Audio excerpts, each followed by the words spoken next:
What does a normal relationship look like? A man, a woman, they meet, they fall in love, they get married, they have children, they grow old. Together. This story is so familiar that we rarely question it. It's in films, advertisements, family conversations, school textbooks, religious sermons, and even the way laws are written. It is presented not just as a way to love, but as the way to love. This is heteronormativity.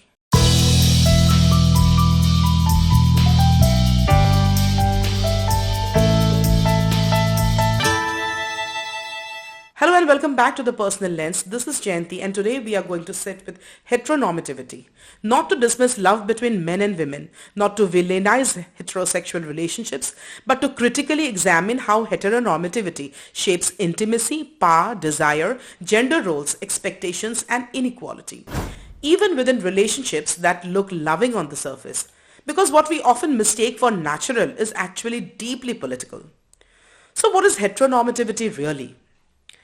Heteronormativity is not just the assumption that the people are heterosexual. It is a system of norms that assumes only two genders exist, assigns rigid roles to those genders, positions heterosexual monogamous reproductive relationships as the ideal and treats all other forms of intimacy as deviations, experiments or threats.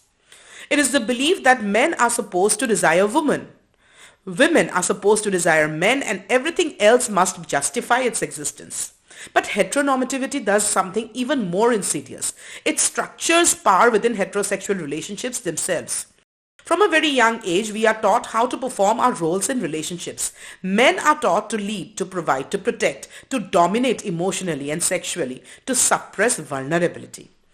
Whereas women are taught to nurture, to adjust, to compromise, to prioritize relationships over self and to equate love with sacrifice.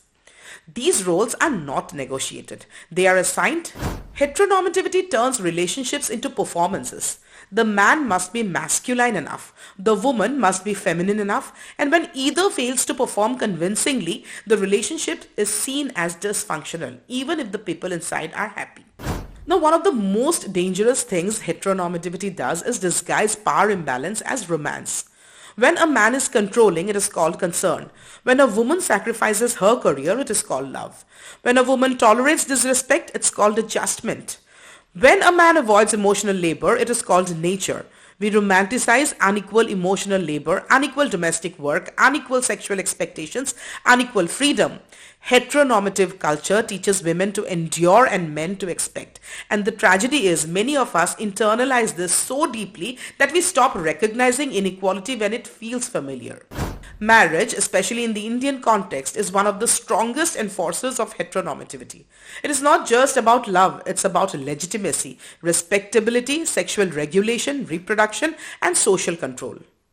Within marriage, women's labor becomes invisible. Women's bodies become regulated. Women's identities collapse into relational roles, wife, mother, daughter-in-law. Men, meanwhile, are rarely expected to redefine themselves fundamentally. Marriage often becomes the space where heteronormativity rewards conformity and punishes resistance. Heteronormative relationships also shape how sex is understood. Sex is expected to be penetrative, male-centered, goal-oriented, reproductive or marital. Women's pleasure is secondary, optional or invisible. Queer desires are erased or fetishized. Asexuality is dismissed. Non-conforming desires are pathologized. Heteronormativity tells us if your desire does not fit the script, something is wrong with you. And so many people live entire relationships never fully naming what they want because the language was never given to them. Let us now talk about the emotional labor, the gendered burden of love. In heteronormative relationships, emotional labor is feminized. Women are expected to remember birthdays, maintain relationships, resolve conflicts, manage emotions, both theirs and others, and carry the emotional weight of the household. Men are allowed emotional illiteracy and women are expected to compensate for it. Love becomes work and that work is unequally distributed. This is not accidental, it is structural. So who gets excluded? Who gets erased? Heteronormativity doesn't just discipline heterosexual couples. It marginalizes everyone else. Queer relationships are seen as unstable, considered experimental, denied legal recognition, and questioned constantly. Single people are treated as incomplete. Child-free couples are seen as selfish. Non-monogamous relationships are pathologized. Heteronormativity narrows the imagination of intimacy. It tells us there is only one correct way to love. But what is the cost of normal? See, even people who benefit from heteronormativity pay a price. Men pay with emotional repression, isolation, and sometimes violence turned inward or outward. Women pay with exhaustion, loss of autonomy, and of course, this goes without saying, normalized suffering. And society pays with broken communication, unhappy marriages, silenced desires, and cycles of inequality disguised as tradition. So what does reimagining relationships beyond heteronormativity look like? See, critiquing heteronormativity does not mean rejecting heterosexual relationships altogether. It means asking who holds power here, who adjusts more, who sacrifices, who is allowed complexity, and who is allowed desire. It means imagining relationships built on consent rather than obligation, negotiation rather than roles, equality rather than endurance, and care rather than control. Queer politics teaches us something radical. Relationships are not natural, they are constructed, and what is constructed can be reconstructed too. Heteronormativity survives because it feels familiar, because it feels safe, because it promises belonging. But comfort is not the same as justice. When we begin to question what we were told as normal, we begin to see love not as destiny, but as choice, and choice is political. Heteronormativity rarely announces itself as control. Most of the time, it arrives as habit, as familiarity, as the quiet pressure to stay, to adjust, to endure, because this is what love is supposed to look like. It teaches us to mistake performance for commitment and survival for success. It tells us that if a relationship hurts but looks normal, the problem must be us. So we shrink a little.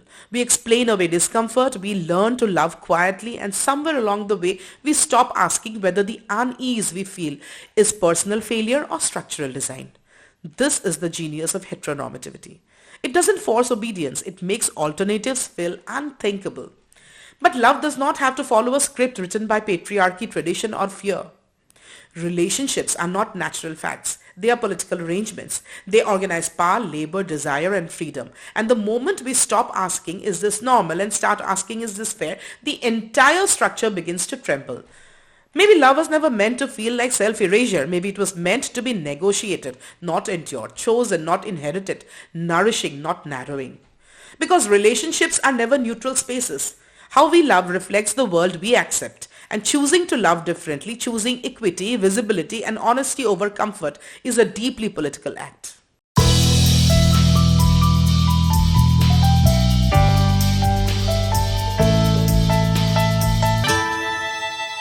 Thank you so much for listening to me. Do let me know your thoughts and reflections at the email provided in the description.